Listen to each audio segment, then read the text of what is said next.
In July, Australians went to the polls to decide who would be Prime Minister for the next 5 minutes or so. Malcolm Turnbull, the newly crowned beacon of hope for a unified Australia, took the opportunity to lay out his vision for the future.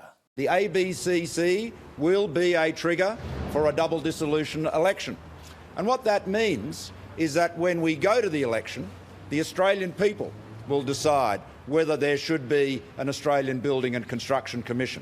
Oh, so inspirational. Ask not what your country can do for you. Ask what you can do for an extrajudicial commission to regulate and oversee the construction industry. Malcolm was set to convert a wave of popularity into a decisive majority and a clear mandate. Bring on election night. No overall winner to form government.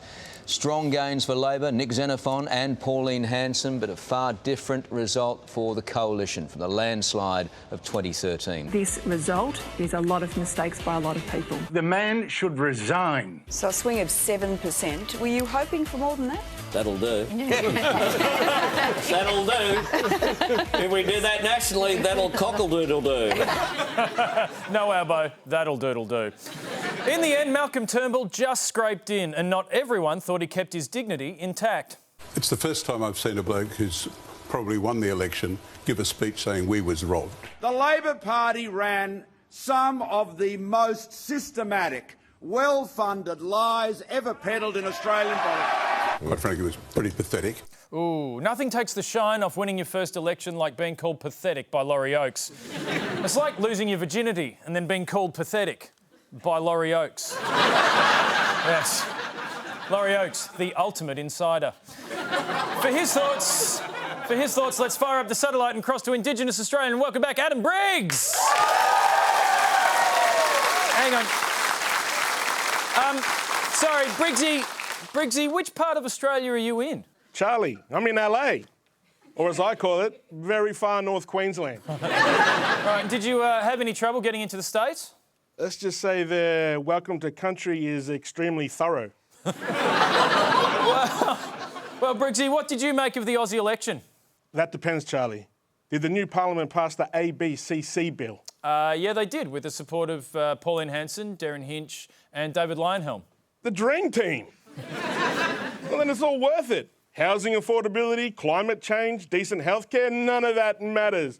All I cared about was the ABCC. It's so important what they do, and they continue to do whatever it is they do.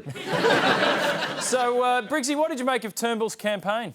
Well, it was great to finally have a coalition leader thinking of the regular man by promising to give big companies a tax cut, which surprised a lot of big companies. Like, hey, we're paying taxes? We've got to fix that. And what did you make of Bill Shorten's performance? Performance? I've seen more personality in a day-old loaf of bread. Although, he has done more to bridge the racial divide than any leader in recent memory.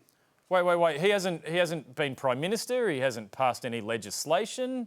Yeah, but black fellas and white fellas find him equally uninspiring. He's like John Lennon of boring. Well, there must have been something that got you fired up about the election, Briggsy. What about Pauline Hanson getting in the Senate? She has called for a debate on the definition of Aboriginal. Hey, Pauline's a bloody role model. She could qualify as Aboriginal.